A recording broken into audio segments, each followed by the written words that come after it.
Hey everyone, this is Jesse from the Janjo Zone, back with the second episode of the In the Zone podcast. I have a special guest with me. If you'd like to introduce yourself for the audience here. Hey everyone, welcome to Janjo Zone and In the Zone podcast. My name is Anthony, last name Alvarado. Some of you may know me from Retro Goat communities. I'm currently playing Goat format heavily and some Edison format. So I appreciate Jesse for having me on the podcast. Thank you, man.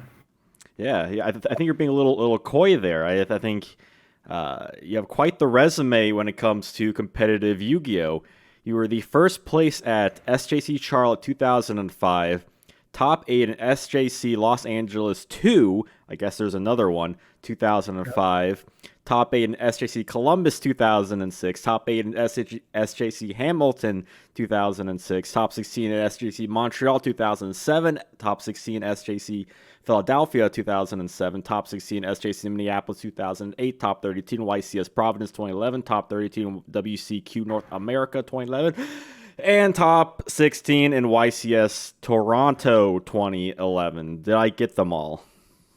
It sounds about right. It sounds like all the in real life stuff. I mean, if you wanted to catch your breath and go for the online, I got some badges and some some medals to go Uh, along with that. I mean, the online community now they're familiar with Shonen Jump lore and YCS lore from back in the day, and I had my successful run when on tour for going from event to event with my team, Team Overdose, from maybe the year 2005 to I don't know if you mentioned it was 2013 or 14, but did quite a bit of traveling, enjoyed the experience, and along the way I played a few tournaments and had some success. So it was great times, and so much so that now that I have my life pretty much in order as far as work and family, I find myself using my spare time to play the retro formats in real computer, IRC, and I'm having success there also, and it's a great option for us old retro heads to get back into some competitive gaming. And most recently, when I came back in 2020 during COVID, I had won an FLC Format Library Championship, a GOAT Format Championship, recently GOAT Format European Championship. I won, the PWCQ or Premium World Championship qualifiers. Played in Worlds for the last 3 years online. This would be, I believe, the third or fourth year coming up. So success back in the day, success now. Don't have any plans to playing current, but the retro format community is where I find my best fit, and I just love being a part of it. I don't like to spew off all my accomplishments, but I've done my fair share of winning. mhm. In our current community of Go format players, I'm probably the only Shonen Jump champion from the actual GOAT format. So I take pride in that and knowing that I was the only Shonen Jump champion from that period. So definitely something to be happy and content with. But uh, as I compete more and more now, I'm still hungry for additional championships and titles. So look forward to the community challenging me and keep moving forward, pushing. Yeah, and who would have thought that you won everyone's hearts too? Yeah, along the way, right? Yeah, See, typically I when it try. comes to Yu-Gi-Oh players, it's either that you play Yu-Gi-Oh or you have your life together. But you found the golden key here. Yeah, I think I stepped away for a little while to focus on family and career, and never let it go. They say it's an addiction, right? So the Hmm. second you have your first taste of it, I think Chris, my best friend, and most of you know Chris Perovic, VP, he introduced me back into the retro community during COVID and said, "Hey, do you want to, be a part of something? Us playing online, and you can't ask me. He's my best friend. He asked me for anything. I'm there for him, and I was more than happy to be a part of it. And since then, he and I have both had our share of success on the online community game. And yeah, the finding the balance. I won't spoil too much of his personal life, but he's found a balance for himself. I found a balance for myself, and you do got to prioritize the right things in order to find the time to do these things. So for those out there, if you're doing school in Yu-Gi-Oh, school comes first, family comes first, job comes first. But I think I said it with JDZ on a recent Coach's Corner. Yu-Gi-Oh is forever. Oh, absolutely. I went away for a little bit after the GX era, and I came back eventually. You know, it's one of those things that people watch. like Yu-Gi-Oh GX, and then they think, well, I can go to school for card games, right? But now esports are a thing, so I mean, who's to say, card games won't be a thing? I know Magic the Gathering is kind of like already a well established thing for people playing very competitively for high money. Yeah. I wish the tournament scene provided some lucrative incentive, but I guess that's where we're all focused. Our goal in growing this game out is to uh, bring out bigger prize support for the retro players. We've seen a lot in Goat and Edison, so hopefully we keep moving in the direction where this could become lucrative and people can become quote professionals, not just on the circuit, but actually being able to play online and have big prize support and Hmm. travel and be able to afford to make those traveling decisions even as adults. Yeah, So I would absolutely hope so. I mean, Yu-Gi-Oh seems like it's kind of that one card like major card game that's sort of lagging behind in that regard compared to like Magic and Pokemon. yeah, which is surprising because you figure Konami. I know they market and advertise towards children and they want it to be quote a children's card game, but for the most part, I think most of the competitive scene relies on a lot of traveling, teenagers, adults, and some parent-child relationships. But I wish they did a lot more for the Hmm. players when it comes to lucrative awards. But we'll see what happens in the future. Absolutely. I mean, most kids can't afford the decks nowadays. I mean, it's called cash tira for a reason. You know what I mean? All Yeah, right. I hear. So now for the meat of things, I have the Titanic 10 questions. We have 10 questions I curated for you. Some of them were by my subscribers. I put a post out on my community tab a few days ago asking, and I picked a couple of them for this. So they're kind of interspersed. Some will be tough, some will be hard, some will make you laugh, some will make you cry, and hopefully we'll all still be friends by the end of it. Always be friends. I never take anything personal, and I just give it to you how it is. Okay, Let's I try not to be too rude about this. no, let me have it. JDZ survived, no scratches. I think he'll do fine. Yeah. They don't call me Captain General 4-4 for no reason. We go in and we come in armed and ready. So shoot. Come in armed like a dragon. All right. So question number one. So you started playing Yu-Gi-Oh in 2004, correct? Yeah, that's about right. 2004 competitive circuit play. Yeah. Okay.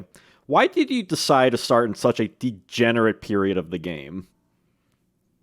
I actually was dragged to local and regional tournaments by a friend of mine. At the time, his name was Samuel. He had traveled, he had moved actually from Miami to Florida. He's played football and he played Yu-Gi-Oh trading card game. And I didn't even know what a local tournament scene was, but we played in our neighborhood, and he saw potential in my ability. He said, "Have you ever been to a local?" And I said, "No." I said, "I don't even know what that is." And we took a bus ride, and the rest is history. I mean, I got into the local environment. I got my deck stolen because I wasn't Hmm. careful. Bought new cards. Learned that you don't buy packs, you buy singles and build the deck as you need it. But I learned a lot in a short period of time, and I'm very competitive by nature. And once I figured out we can go to regional events, to me, the actual era of the game, card game, didn't matter to me. I mean, Magical Scientist was a thing back then. Obviously, the introduction of the new flip rule with Tsukiyomi was Hmm. during that period, and it happened to be very competitive locally in New York, New Jersey, and Connecticut, the tri-state area. And soon they had introduced the Shonen Jump Championship Series, and a group of friends and myself, specifically Brian Cornell and Rymus Lizo, two of my best friends, had decided that we were going to create a team, a faction of the best players in our area that we were friends with. Chris Perovic eventually joined onto the team, and we formed Team Overdose. And the whole point was during that period, it was real emphasis on team play. The success players at these, solo tournaments where you're playing one card game at a time, one individual against another individual, was all being won by teams, whether it was Team Comic Odyssey or Team Savage. And, we just saw that these teams were traveling and they were dominating. And, Hmm. I was very competitive. And I said to my best friends, I said, hey, they're coming to New Jersey, and we can't have them come into our house and take our crown. No, And not at all. again, the tournament environment to me was still new and fresh. I was one of the more popular folks in the East Coast playing. A lot of again, Team Rampage was out back then. Team Overdose was there, but Team Kamikaze came by, and they did win the New Jersey. But it was sort of that wake up call that we're just as capable as them.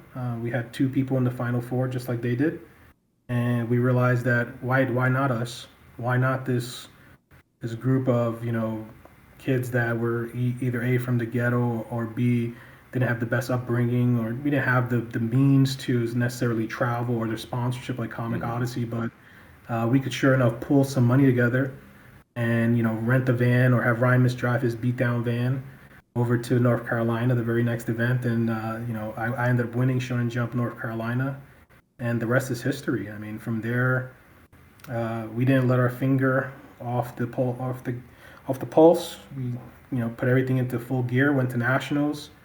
Had three people, I believe, in top eight. Two received national or world championship qualifications. And that period of time was just we wanted to step on everyone's throat, and we didn't care. We went into every event expecting to win. At the very minimum, expecting to put as many players in the top cut, and we did just that for a number of years. And I think we motivated a lot of teams to begin traveling, especially in the tri-state area. These folks were so talented. Team Rampage, you had Team Scoop from New York. Um, these other teams were so good, and they saw that Overdose from New Jersey, who we didn't have all the money in the world, were traveling across the country, vending, doing what we could to Hmm. hustle to buy and sell cards, and all for the opportunity to play for championships. And I think we birthed the expansion of the teams, where teams didn't just represent their local area, but teams began to believe that they didn't need a comic book store to sponsor them to travel safely from state to state, event to event. And thank goodness for it, because I think the game took off, the meta game took off, and we're in much better shape during the next, call it, 5 to 10 years of competitive play. Just saw such a huge advancement, in my opinion. And thanks to Comic Odyssey, who started, but us, following in their footsteps and making anyone believe that they can do it. Everyone became a vendor. I think that's our fault.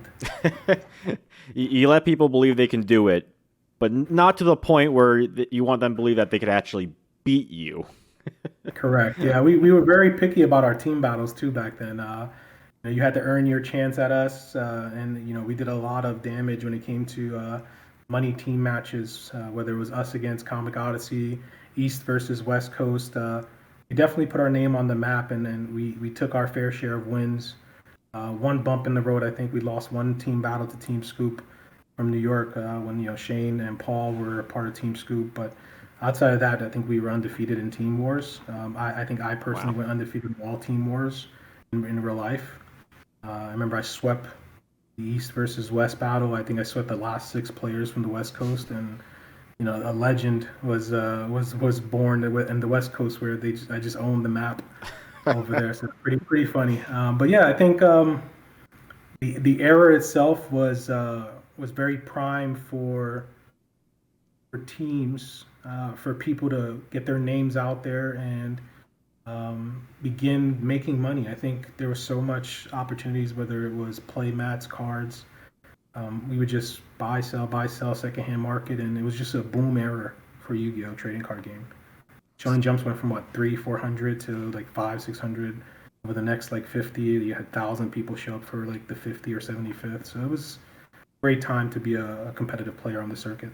Yeah, I guess once you were born in such a chaotic environment, this is part of your DNA, right? Yeah, Chaos Emperor Dragon was introduced when I started playing. I think Blackluster Soldier. So all these cards were. I think when you saw the ban list come out and sort of restrict these high variance cards, the competitive players who were highly skilled had more success because there was less Hmm. variance, right? You remove Forceful Sentry, Confiscation, Chaos Emperor Dragon, eventually Duo Pot. It just leads to less variance for those other players who were able to keep up with us, and we were always, a step ahead. The teams, I would say, not just Team Overdose, but all the Hmm. teams. If you were a part of a team, you were ahead of individual players who didn't have the testing group or the community to continue to grow their skill level. Being able to have folks on your team that had extra copies of certain cards that were rare or hard to get. You take stuff out of their sell or trade binder just to use it for a tournament because the tournament was more important than them making $50. Hmm. And we would do stuff like that all the time. So the community of players, play testing, card pool, traveling expense, how much you paid for a hotel stay, all that played into being part of a bigger team. The bigger your team, the less expensive it was to afford these events. So it was pretty convenient to be a part of a big group. Strength in numbers. All right, now we got a second question here. So I've seen there are plenty of pictures of you around the internet of like various events and stuff, and I've noticed that your hair isn't as extravagant as many of Yu-Gi-Oh's protagonists. So does that mean you're the villain of your story? I don't know what that question actually means. I think my hair throughout time has it's grown. It's been long. It's been braided. I've had this. Perhaps people thought I was ghetto at one point. The when I speak, they hear intelligence and they go, "Wait a minute, that's not the same guy I thought I saw with cornrows or French braids and a do rag, holding a Shonen Jump Stein." But yeah, I mean, I had long hair, short hair, skinny. I was fat. I was in shape, muscular. I've been through all types of transformations physically. But I think the pictures online tell so many stories, and every once in a while, like I'll have Google me and that kind of Mm-hmm. phrase, and you'll see the images that are related to like Anthony Alvarado, Yugioh, and I see stuff like the Care Bear or the metagame interviews, and all of that tells a different part of who I am. Am I a loving person? Yeah, that's what the Care Bear photos show. If you see that photo, the ones where I'm in deep thought with hand on my chin, yeah, I was competitive and I was into my hand, into my cards, and you couldn't break my concentration. I'm at the gaming table. But yeah, I think how I hold my head on my shoulders and how my demeanor when I'm in these real life events shows a lot about my character. As I've always been open to communicating with anyone in the community. I've never been the type of person who's let a Shonen Jump article or a Metagame.com article deter me from speaking or just being one of the common folks out at the community or the events. So I hope that this, even when you introduced me, I'm not the type of person to, list 25 different credentials, but I am the type of person who will, talk about those who came up with me and the Mm-hmm. success of those around me.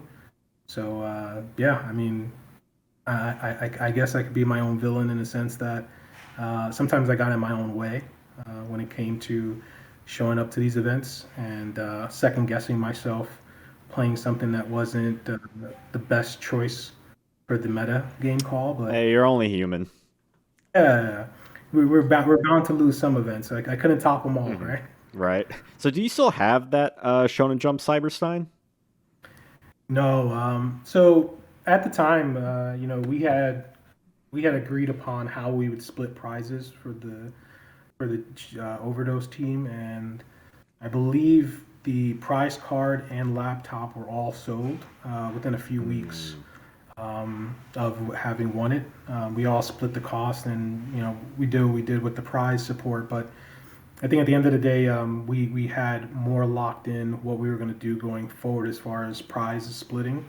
Obviously, there were different folks that we had higher expectations as far as success. Mm-hmm. Some folks were contributors to the team. Some folks were going to be those high end players with higher probability of having wins. So we didn't want to necessarily split everything evenly, but everybody on the team knew their role, knew what part they played, and what they could expect upon team success. So So you I think didn't. we all share. So you win that Cyberstein and thought, oh, okay, let's play this card. No, the Cyberstein was not one of the cards we played. I will say that that card was sold immediately. We didn't think to play it. I think when the Cyberstein came out, I'm pretty sure we didn't have access just yet to the Cybernetic Revolution fusions. Mm-hmm. So we didn't see the potential in playing a card like Cyberstein, even with like the Mystic Tomato that could search it or a Sanguine that could search it. For us, it was literally like, let's flip this so that we can afford to go to the next event, or just have money so that we can sort of continue to buy and sell and multiply our money. I think it wasn't until Crush Card came out where we realized that we were not in the business of winning prize cards and selling them, that we were in the business of winning prize cards and abusing them in the tournaments so that we could win more. And I think that was the start of the era of playing Shonen Jump prize cards. Before that, I don't think anybody really played a Stein as much as Hmm. you would think, or a Des Volscaf or Shrink. It was Crush Card that really did it. You had a few people run gadgets with Shrink, but those folks I didn't think were running the best deck. They just wanted to run the prize card. Hmm. Whereas when Crush Card was used, we were running the best deck with Crush Card, and it was pretty unfair to say the least. And at that time, Absolutely. I think Konami, I think it was either Konami and Upper Deck, whoever was running the tournaments, they that's when they began giving prize cards, I believe, to the top three, and then one to the side event. So there was four Crush cards at one point getting given away at every event. And at that point, we were separating one person to specialize in the side event, and then the rest of the folks were going to the main event. And we were trying to win as many of the top three prize cards just to have one in everybody's deck, because it was just a huge advantage. You Hmm. played Perfect Circle with the Crush Card virus, you were just so far ahead of folks. You know, this Commander Crush Card, or in my case, Paul Leviton and myself ran Gladiator Beast with two Crush Card targets with the Hmm. three DD Crows because we could side those in and use a Crush Hmm. Card. So Crush Card was just where it was at as far as like prize cards that we ran in our decks. Oh yeah, I mean, prize cards. I mean, for a chunk of time, they were the like if you want to run like a really top tier deck, you got to get that. Like you said, I mean, there was Shrink, which some people did play, but gadgets were kind of Right. overhyped for a couple of years. Gold Sarcophagus, Yes. Dark End Dragon was kind of but even later you got like Giant Hand of Minerva and whatnot. But I Yeah. mean, you don't really see it much nowadays. But back when Crush Card, like everyone's seen the anime, right? Yeah. You knew what that card meant as far as the anime. You wanted to be the one of the people who activated it, and you just had an unfair advantage going into a tournament with Crush Card. And I totally forgot about Gold Sarcophagus. I mean, that was another prize card that we used when we won it. We used it, and it was Hmm.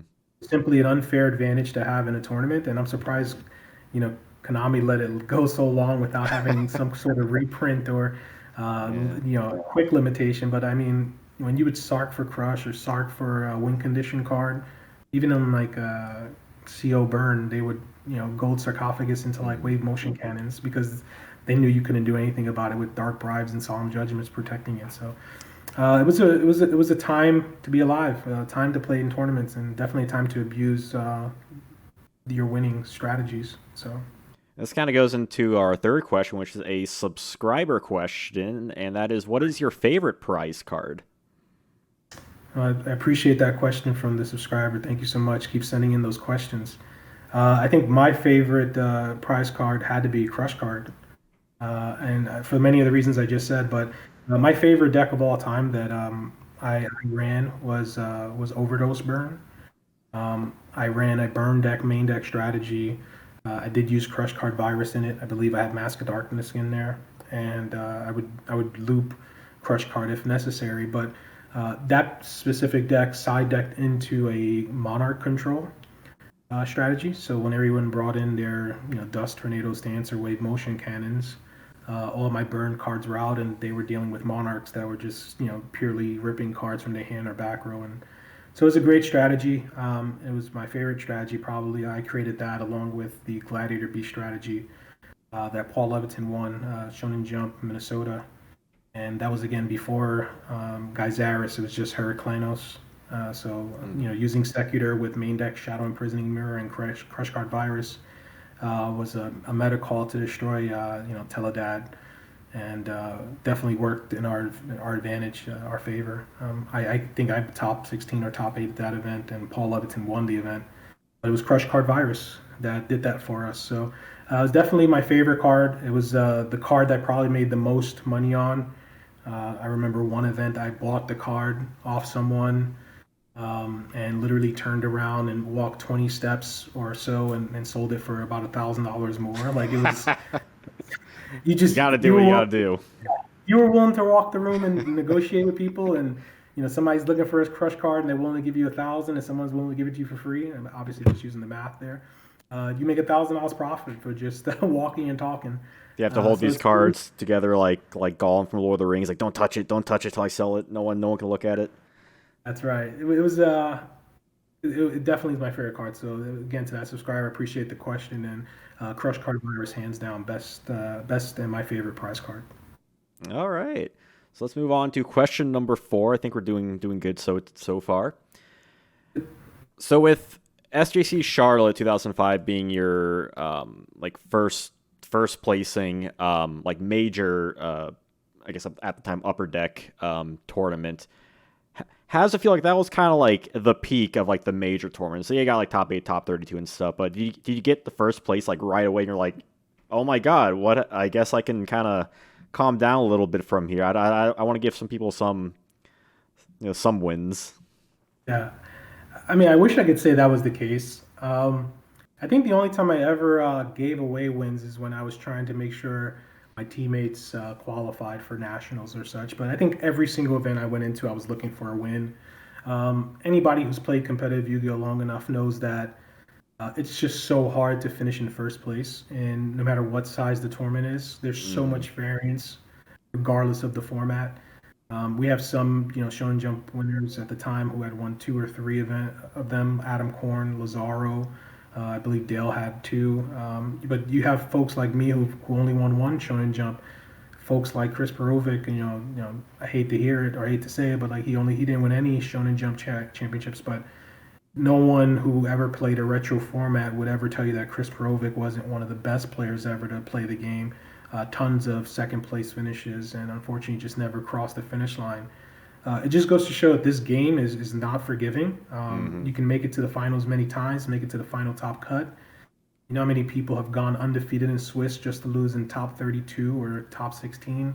It's heartbreaking. It's very difficult. And yeah, to your point, yeah, I would hate to say I peaked after that Shonen Jump win, but the game is not forgiving. Made multiple top cuts, and sometimes you just can't cross the finish line. And many players have felt the same sort of pain not crossing that finish line. I'm glad I got the one.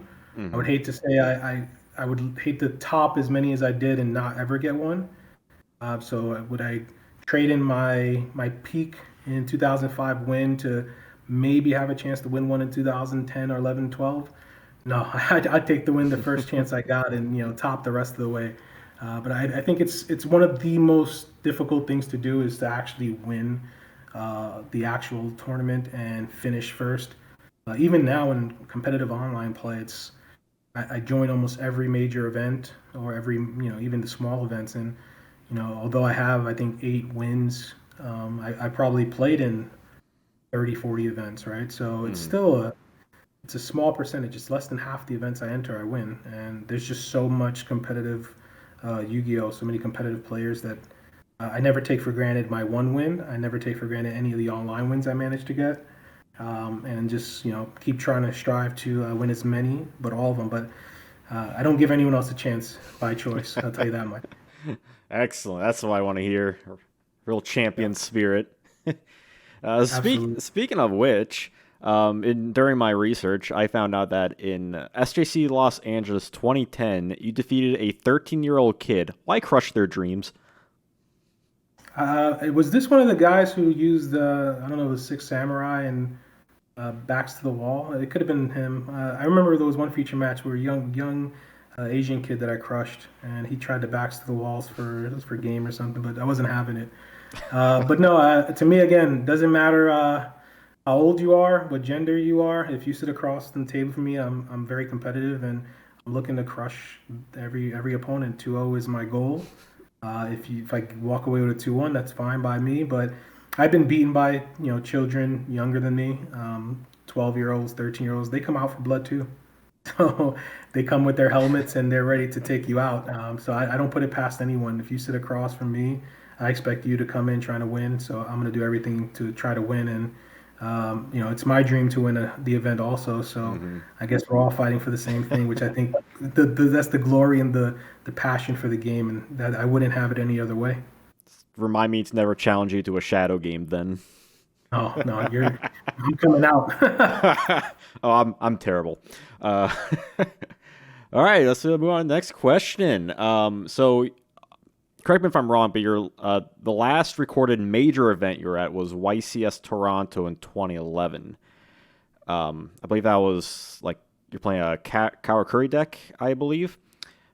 That may have been my last major top. I think one of the last events I'd ever traveled to was a YCS Providence or maybe a Rhode Island. But I do remember the Karakuri event specifically. I believe that was one of the last ones I topped. I'm not sure if that was won by like Tengu Plants or Mm. something to that effect, but I So remember Karakuri. what made you like step away from competitive play around this time? Yeah, well, I think we touched on it briefly earlier, but I know I went into that event very competitive. I was in the circuit, play testing at locals, and Karakuri was the deck of choice. I think I was one of the first folks to pioneer using Genix Neutron in my Karakuri list. I enjoyed obviously the ability to add cards to my hand, floating my Genix Neutron out there. But to answer your question, I had my first child with my wife back in 2008, and the first couple of years, I traveled competitively still while my newborn was at home with my wife, and I'd spend maybe 1 or 2 weekends a month away at a time, and to get personal, that's time I missed out. I probably never get back with my Mm. daughter, even though she was under the age of 2. But I knew that I wanted my time to begin winding down around then. So at that point, the circuit events became a little less important, but the financial, the lucrative side of it became more important to me. I began to focus a lot more on multiplying my car pool in order to gain more money and put away for a house. And sometime around 2011, 2012, I had put away enough money through my Yu-Gi-Oh winnings and earnings and buying and selling cards to purchase my first home. And I decided to move from New Jersey to Florida.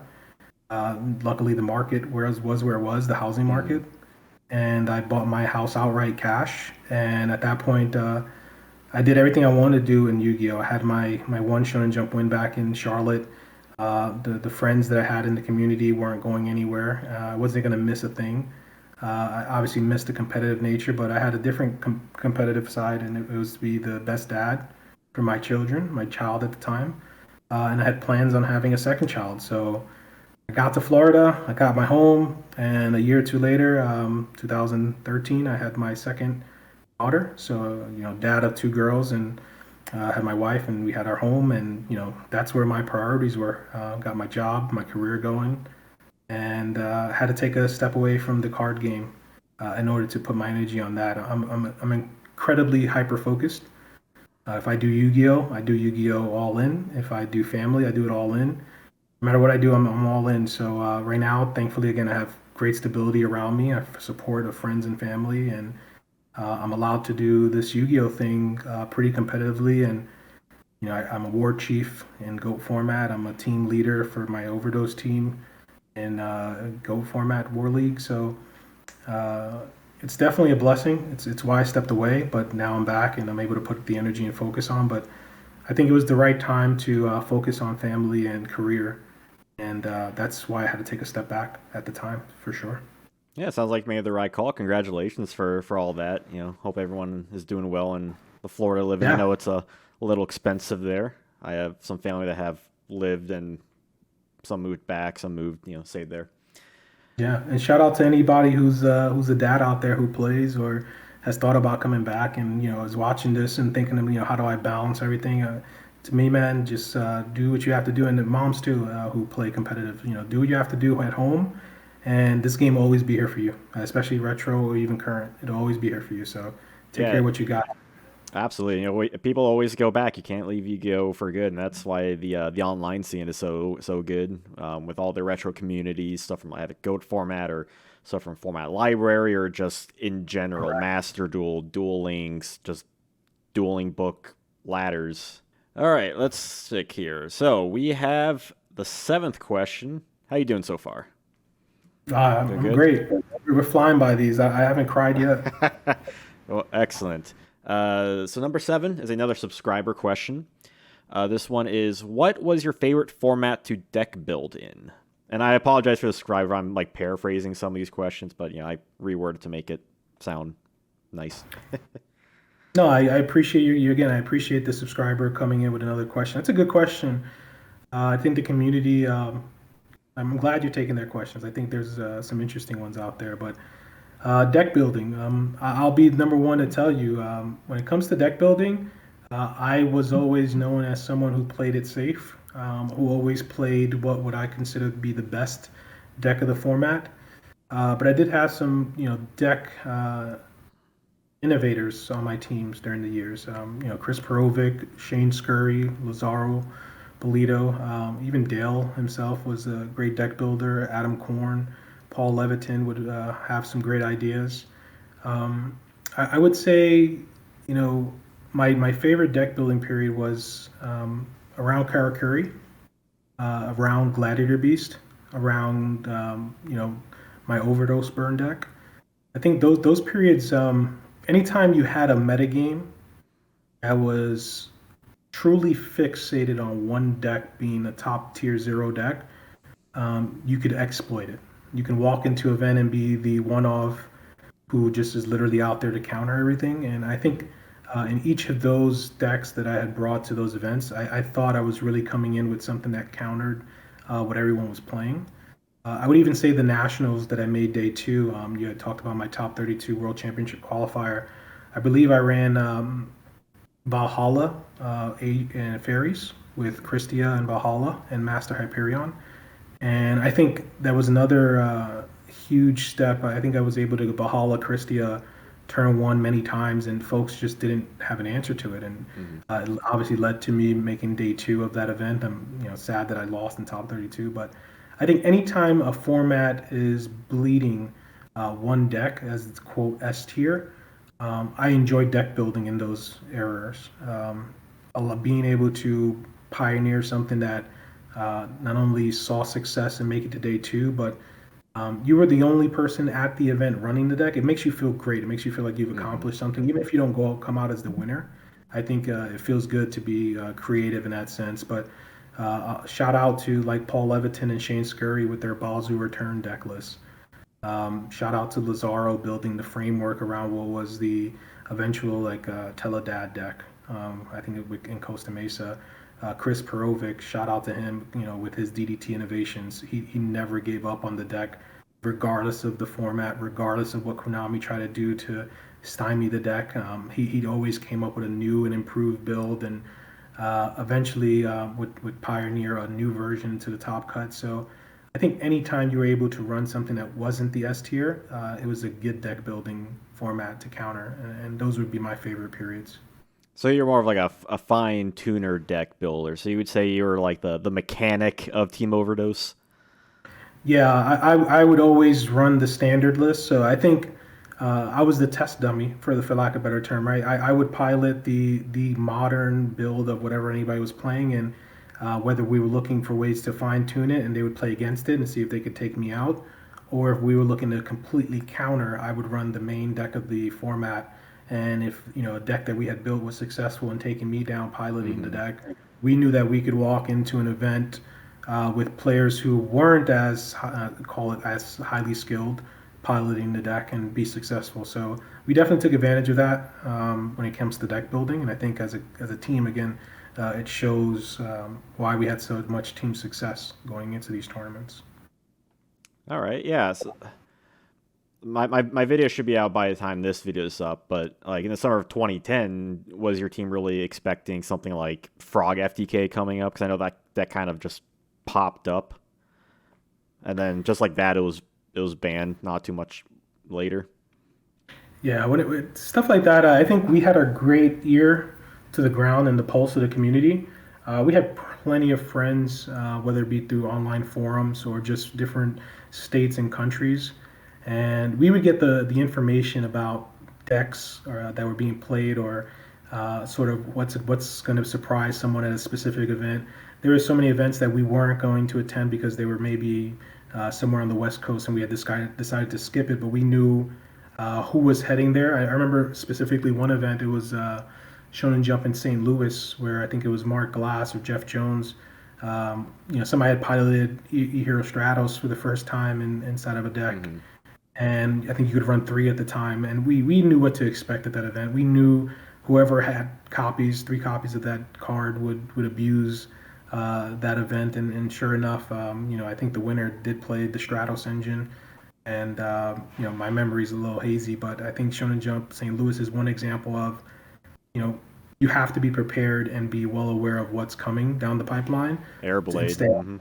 Yep. So I think it's really cool to see that Team Odorous is still around.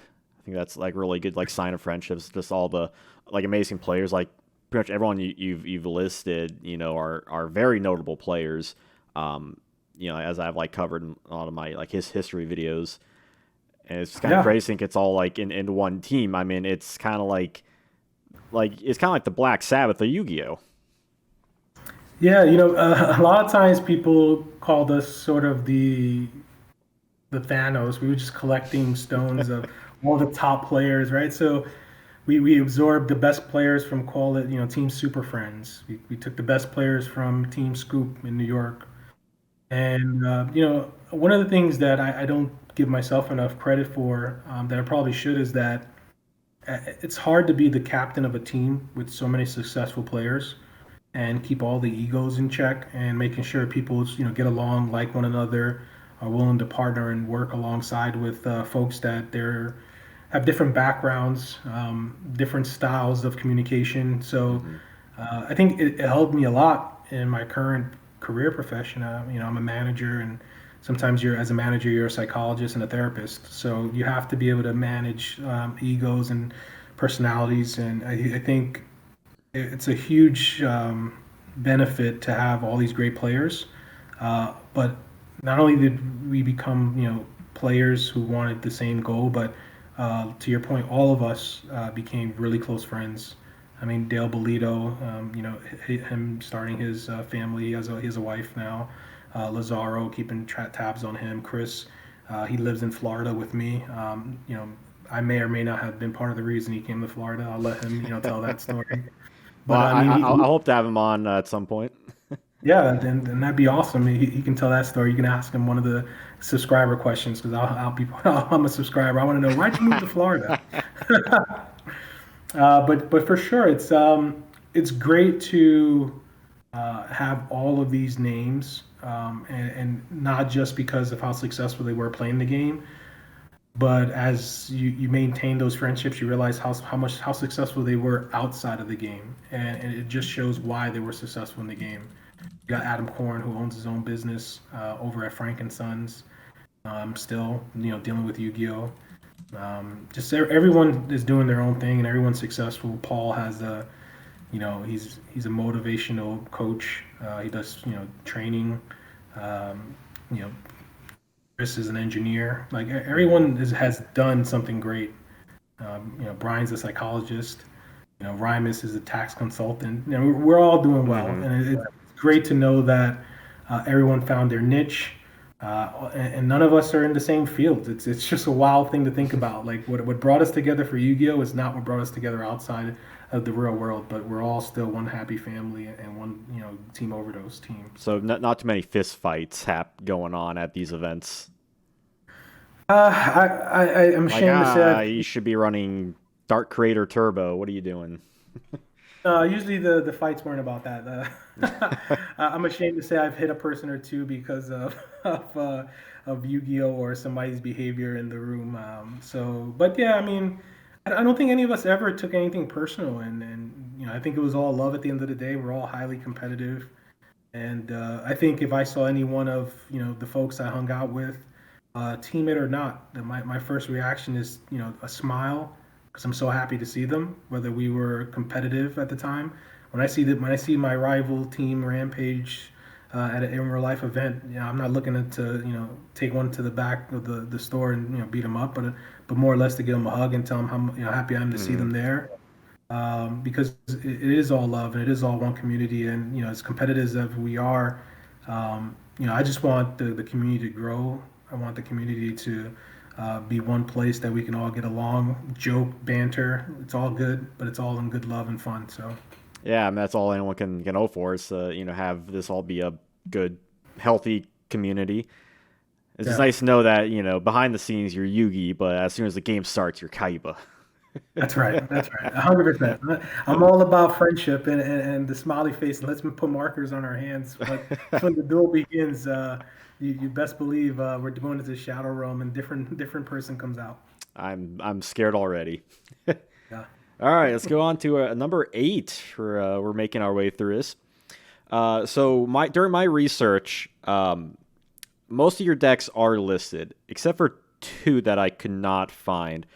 This just basing off of the events that I was able to find anyway. And that was SJC Montreal 2007 and the North America qualifier in 2011. Do you care to enlighten us on what you played at those 2 events? Yeah. I mean, I think I talk enough that I sort of answer questions before they come up. But Yeah, yeah. uh, There's some. I mean, sometimes I have to like rearrange things. Sometimes like well, it's already. no, you're good, and I appreciate that. I think if you did want to figure out what my deck list was for Shonen Jump Montreal in Or just at 2007. least like what you played. It doesn't have to, Yeah, yeah. yeah, I'll get to it. Yep. So at that event, that was the Overdose Burn deck that I had mentioned previously. So at Montreal, I lost in, I believe, top 8 or top 16 to Cesar Gonzalez, who may have gone on to win the event with a Bazoo deck, or some return from a different dimension. But I did play the Overdose Burn, and the main deck consisted of some, I believe, Tomato, maybe even a Spy Engine, Mask of Darkness, Stealth Bird, I believe, was in there actually instead of Spy.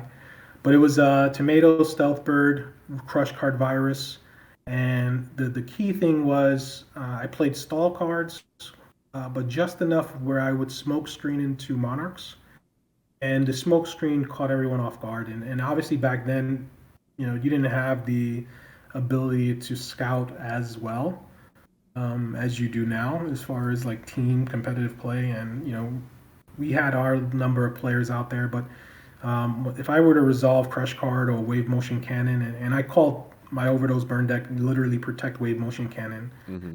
I never Solemn Judgment any card that wasn't something that targeted my Wave Motion Cannon. I was out to stop simply Heavy Storm, so simply MST and nothing else with Solemn Judgment. And recycling those with I believe Mask of Darkness was critical for my victory. I want to say at that event, one of the things that I did that made it special, unique, and it could have been a future event was I main decked 3 copies of Pulling the Rug alongside of Solemn Judgment. So there was no way you were getting my Wave Motion Cannons off the field. And I won so many game ones because of it. And then obviously again I would side into Monarchs. So depending on what that format was, I'm pretty sure it was Pulling the Rug, Solemn Judgment, and Protect the Wave Motion Cannon for the win with Stealth Birds. And for the World Championship qualifier in 2011, I believe it was the Valhalla Christia deck. So I think I ran, I think it's called Hecatrice or Hecatrice. That would tutor for your Valhalla. Hmm. So it was a fairy. So I tossed that and then search out my Valhalla, especially in Christias. And I think that deck was a great meta call. If I remember that World Championship qualifier, I think there was some Dandelion decks or some other decks at play. I'd have to remember exactly what was in 2011, but to me, Christia was where it was at. And for the most part, even if they answered Christia, if they couldn't answer the Valhalla, I would just draw Christia next turn and drop it again. So they were in pretty bad shape, and they didn't have enough resources in their decks to answer Christia. So I did pretty well at that event because of it. So those are definitely 2 of my favorite decks to answer back the favorite deck building. Those experiences were great. I love coming with new, fresh ideas in order to counter an entire field versus playing the meta deck. The meta decks are great. I love to pilot them because I'm skilled enough to Hmm. pilot and make hopefully less mistakes than my opponent piloting the same deck. But if I can come in with a deck that has an advantage, I prefer that for sure. So what came first, Overdose Burn or Comic Odyssey Burn? Overdose burn for sure. Definitely. Comic Odyssey burn only existed because of Gold Sarcophagus and Crush Card Virus. So definitely Overdose burn came in first. I would argue that theirs was a better deck for the time and how it played against the meta. Being able to play Skill Drain and Dark Bribes once those cards were released clearly are a lot better than Solemn Judgment and Pulling the Rug. But it was a metagame call. I think they took inspiration from my list that never really leaked out, but they knew about it. They knew it Mm. exists. Even to your point, as much research as you did, you couldn't find a copy of the deck list. It's almost like that. I think Joe Girolando has a video up where it was like one of the hardest deck lists to research and get a copy of, and it was one of the winners to me. I won so many regional events with it and locals, but I Yes. think Comic Odyssey Burn came after for sure, and I would argue theirs was a better list considering what was going on at the time. Yes, some people don't know this, but when I find decks for my things, sometimes I have to really like dig around and like counter reference different things, whether it's like kprovic.com or Top Decks or Yugipedia, Yugiwiki, like all these places. Be like, well, this has like some cards, this has other cards missing. Like, what extra deck cards are these missing? Yeah. Like you mentioned, you're at an event before SJC Charlotte. Is that correct? Because I didn't see anything before that. Yeah, so the very first event that Team Overdose played was Shonen Jump, New Jersey, right before Charlotte. I believe it was maybe a week, even 2 weeks before Charlotte. Hmm. And at that event, I want to say it was Brian Cornell and Rimus Lizo that made it to top four against maybe it was Tarasic Pumsambut and Ryan Hayakawa, who ended up winning his back-to-back event. So I think he won some event in either Houston or somewhere in Texas maybe, and then he went to New Jersey and won. But at that event, I lost to Tarasic Pumsambut in round 10 in time. Had I won, I would have made the top eight cut, and I thought I had a good chance of winning the event. I piloted the same deck list going into Charlotte that I did in New Jersey. Uh, I was unaware, unfortunately, of the time rules in Go form at the time. I was down 1-0 in game two, and we had gone into time. And I thought I had, won that game because I was up on life and that we go into a sudden death game three. But the judge ruled, probably correctly. I'm not going to question his judgment, but he ruled that at the time was called, the game count was 1-0, and therefore the match would be awarded to Tarasic Punsambut. Mm. However, I had been playing knowing that there was 2 minutes on the clock, and I didn't need to push. I didn't play any slower. I just knew I didn't have to push for a win because we would go into sudden death. And sure enough, T, shook my hand, said, "Hey man, sorry about it." And he made the top cut, made the finals against Ryan, and it's okay. I got my win the very next event, so it worked out. It It worked out for motivated me. you. Hmm. Yeah, I was definitely motivated to go to the next event. I, I, I, I, I fancied myself one of the better players on Team Overdose. Myself, Chris, Brian, Jerry, Rymus. I said, man, I feel like I'm one of the best ones. And Brian and Rymus made top four. We should have definitely had three of us in there instead. Comic Odyssey had three people in there. And I said, I'm making my way down to North Carolina. I said, I don't care what it's going to take, but I'm going to North Carolina and I'm going to win. And I really appreciate Rymus Lizo for taking his broken down van to get repaired, and we made our trip down to North Carolina overnight. So So is that partially why you became a war chief? Just kind of get revenge on that judge all these years later? Be like, I'm gonna judge, but I'm gonna judge better than than the other judges. Ah. yeah, so Go format War League. I think it's so fresh. We're just on season three. The league started about 2 years ago now, and it was recommended that I would join and become a war chief for Go format War League, and I think a couple of things made me fit well into that role. Number one is I'm a person who who has morals, and my judgment is pretty well. And I think about fairness at all times. I just want things to be consistent and ruled the right way. Mm. I don't care if you're my best friend. If you do something wrong, I'll make sure that you're punished fairly and evenly or equally as anyone else who committed the same sort of, transgression or infraction, right? So I think one of the qualities that the existing war chiefs were looking for when they had tried to bring on two more people were folks that would be fair, regardless. And then the other thing was ideas to make the war league better, ideas to make it more lucrative, and ideas that would grow its popularity and have someone that was could be the face of an organization or a league. And I think I try to represent myself well. War League is not for the faint at heart. I mean, there's definitely some banter in there that is not for everyone's liking, but I think we try to have fun in there while understanding that the banter is all in good fun, love, and the hate is real, as some would see it. And if it's not for you, you could take your sensitive, back to the other forums where or servers. I think that's my favorite part about being in War League. But being a war chief is some work. You want to be fair. You want to be impartial. You got to be someone that the community respects, someone that the community will follow. And when somebody had asked me to volunteer to spend my time doing it, I had prayed over it and said, you know what, I could do something like this, and I could be a part of this group and make an impact, whether it be in the league format and structure, having good ideas, or just being somebody who could be impartial and fair, regardless of circumstance and who's involved. And I've enjoyed my first season as war chief, and hopefully I'm back for season 4 as a war chief, and we'll see what happens. Yeah, hope you come back too. I mean, it's always nice to have seasoned veterans that are calm-headed. These because otherwise, it's just the Wild West. I mean, the last thing you want is some people, trying to step on judges. I mean, if that's gonna happen, just send them back to the Pojo forums. You know what I mean? Yeah, that's right. Yeah, we try to be consistent with our rulings, and obviously sometimes we get it wrong, but we're consistent for nothing better. We're going to be consistent. Speaking of Go format, so why did you decide to stay with a lot of the more like older formats instead of coming back to like a modern format or even something like speed duels, like master duel, that kind of stuff?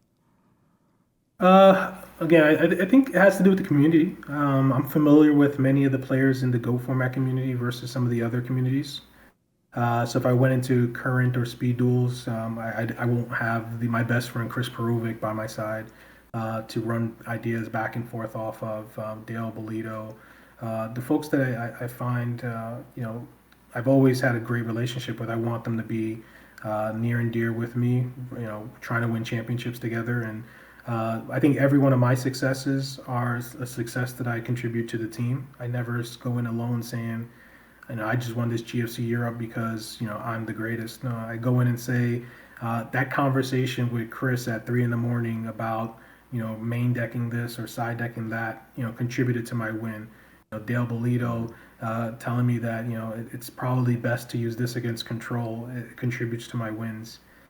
So I think I was always going to find my place in the retro format with folks that I enjoy playing the game with. I'm currently experiencing Edison format retro, and if it wasn't for some of the GOAT format players who've moved over to that community, I probably wouldn't have moved over. I think it's more about finding people you enjoy playing the game with, enjoy having friendly banter with, and being a part of that community and just experiencing more together.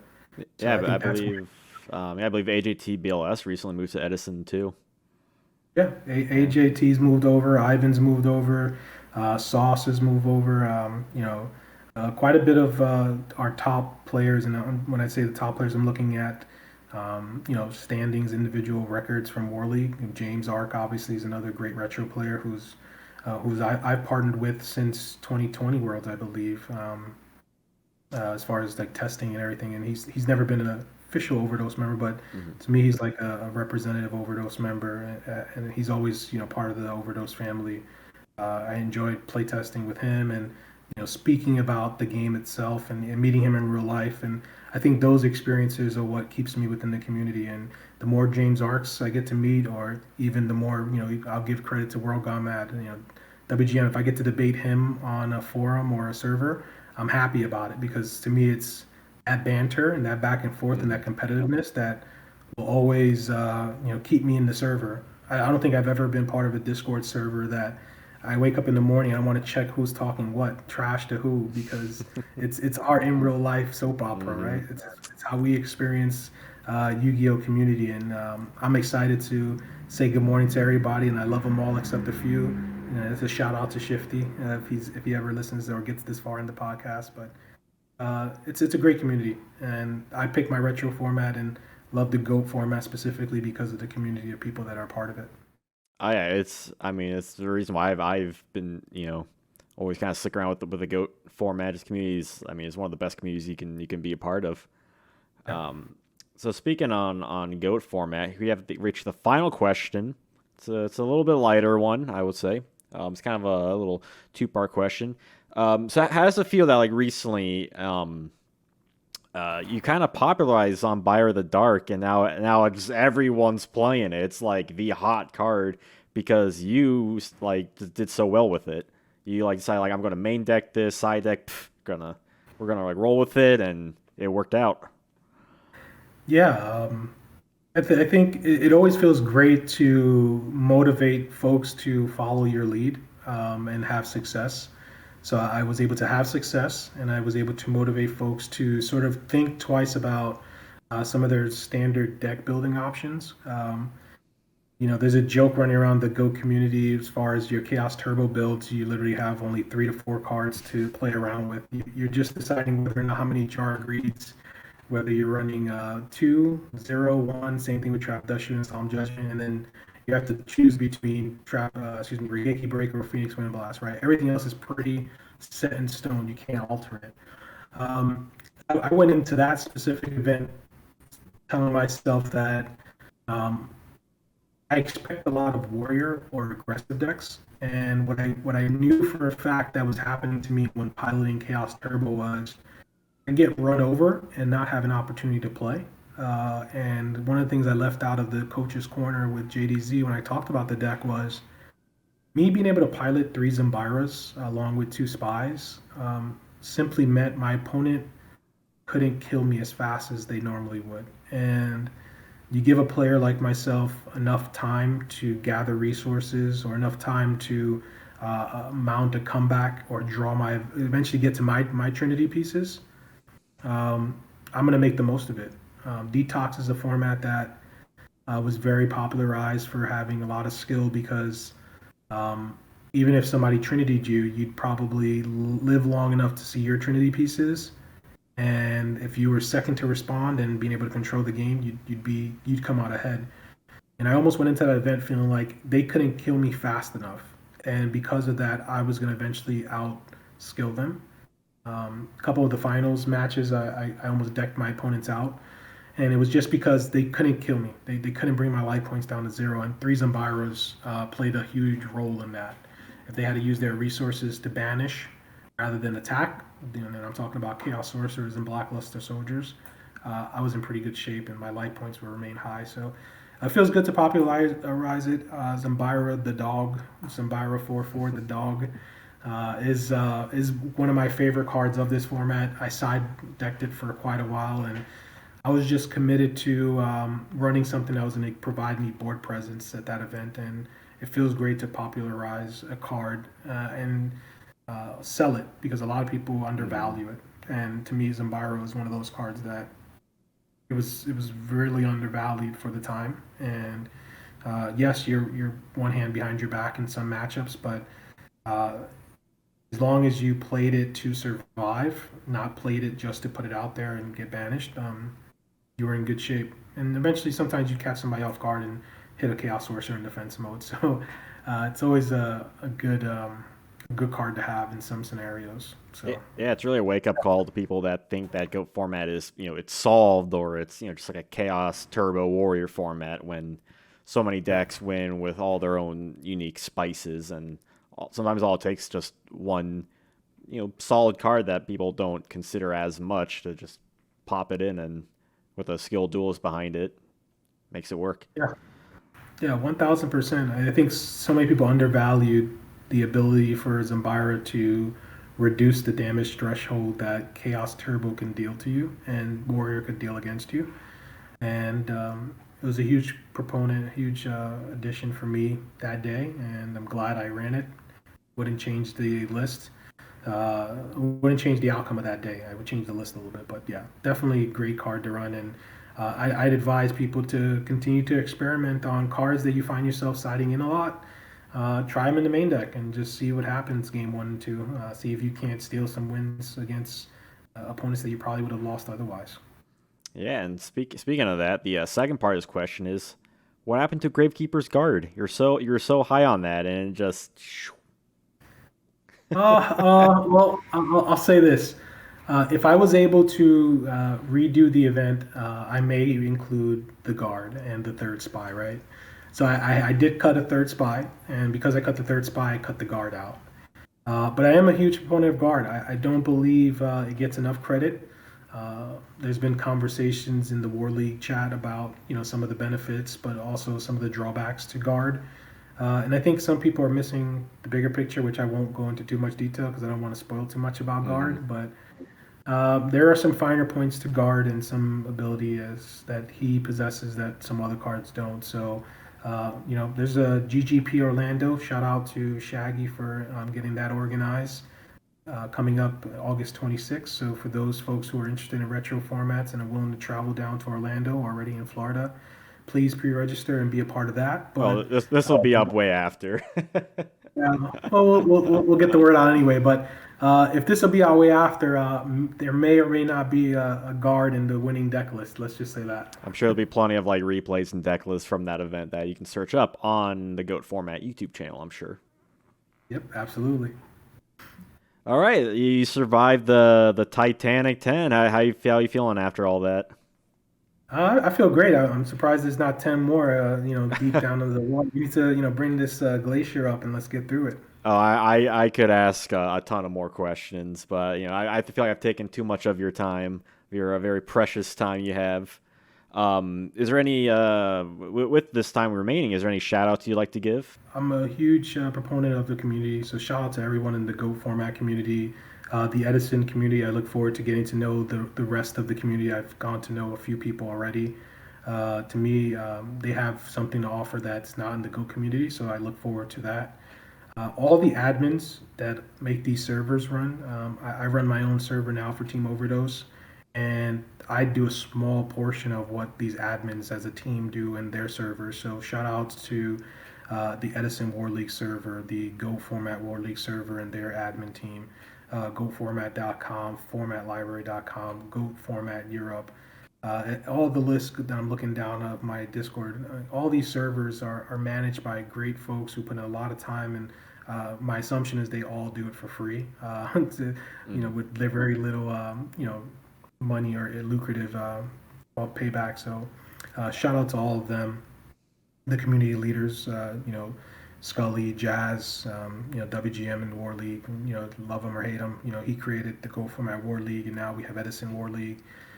So shout out to him for just inspiring folks with the help of Moxie's JDZ and building War League, because I think it's the best community when it comes to competitive play, hands down. So shout out to all of them. Shout out to my teammates. I have a Discord server with Team Rehab, which is captained by Team Bobby. He's done a great job with them, and I look forward to what they're going to do in season 4. Team Detox, another sister team, captained by Cameron. He and I have gotten to know each other a little bit this year. He's gotten me to play Edison on one of his sister teams, so it's sort of quick pro quo.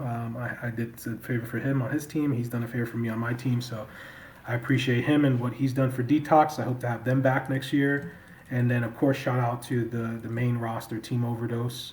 This time when this podcast comes out, it'll be October, and my goal and my hope is that we are Go Format War League champions, having come second place season 1 and season 2.